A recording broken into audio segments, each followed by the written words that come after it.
ગોઝિયા મસ્જિદ મુસ્લિમ જમાત દ્વારા તેજસ્વી તાલાવનો સન્માન સમારોહ યોજાયો। દેવભૂમિ દ્વારકાના મીઠાપુર સુરજ કરાળી ખાતે ગોશિયા મસ્જિદ મુસ્લિમ સમાજ દ્વારા એક કાર્યક્રમનું આયોજન કરવામાં આવ્યું હતું। આ કાર્યક્રમની અંદર રામ અને રહીમ એકતાને ઉજાગર કરતો દાખલો જોવા મળ્યો હતો, જેમાં કોહિનૂર એન્ટરપ્રાઇઝના સંયુક્ત અને અહેમદભાઈ આઝાબના આગેવાની હેઠળ એક કાર્યક્રમ યોજાયો। તો આ કાર્યક્રમમાં 2024માં 5 થી 12 ધોરણ સુધીમાં ઉત્તીર્ણ થયેલા વિદ્યાર્થીઓને સન્માનિત કરવા માટેના કાર્યક્રમ યોજાયો હતો, જેની અંદર મુસ્લિમ સમાજના આગેવાન દ્વારા સર્વે સમાજના વિદ્યાર્થીઓને સન્માનિત કરવામાં આવ્યા। આ તકે ટાટા કેમિકલના અધિકારીગણો તથા મુસ્લિમ સમાજના આગેવાનો તથા સ્કૂલના આચાર્યશ્રી તથા વાલીઓ હાજર રહ્યા અને તેજસ્વી તાલાવને સન્માનિત કરી તેઓને પ્રોત્સાહિત કરવામાં આવ્યા। Bureau report Lalit Shingadiya, Devbhumi Dwarka.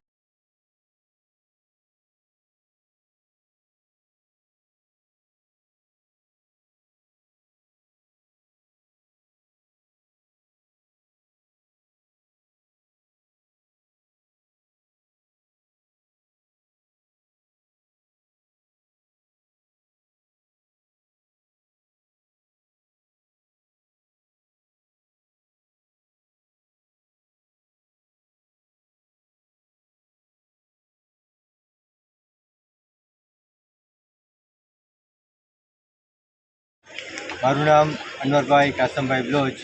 હું ભોઈસર સોસાયટીમાં જેએમબી સોસાયટીમાં રહું છું અને ભોઈસર સમાજના અમદભાઈ અમારા પ્રમુખ અહીંયા ઉપસ્થિત છે। એમના નેજા હેઠળ અને એમના વડપણ હેઠળ એમણે એક સરસ મજાનું આયોજન વિચાર્યું કે આ વિસ્તારમાં રહેતા સર્વે ધર્મના બાળકો વિદ્યાર્થીઓ એમનું સન્માન થવું જોઈએ કે જેમણે ધોરણ 5થી લઈ અને ઉચ્ચ અભ્યાસ સુધી 60% ઉપર ગુણો મેળવેલા છે। તો એમના વિચારને પ્રાધાન્યતા આપી અને સમાજના કાર્યકર અને એમના કમિટીએ એક સરસ મજાનું આયોજન કર્યું, જેમાં આજે ટાટા કેમિકલ્સના ઉચ્ચ અધિકારીઓ, વિવિધ સ્કૂલના આચાર્યો તેમજ પત્રકારશ્રીઓ તેમજ ઓખા નગરપાલિકાના પૂર્વ પ્રમુખ અને બીજા અગ્રણીઓ હાજર રહ્યા અને એમના વિચારને અનુરૂપ આજે સરસ મજાનું બાળકોનું સન્માન કરવામાં આવ્યું।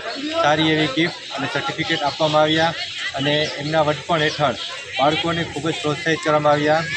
સમાજના તો બાળકો હતા જ, પણ બધા સમાજના લોકો, બધા ધર્મના લોકો એકસાથે એકતાથી હળીભળીને રહે, એકબીજામાંથી શીખે અને ખૂબ ઉત્તરોત્તર પ્રગતિ કરે એવી એમની એક નેક દિલી તમન્ના, એવી ભાવના આજે સાર્થક થઈ છે અને એમાં એ સફળ થયા છે।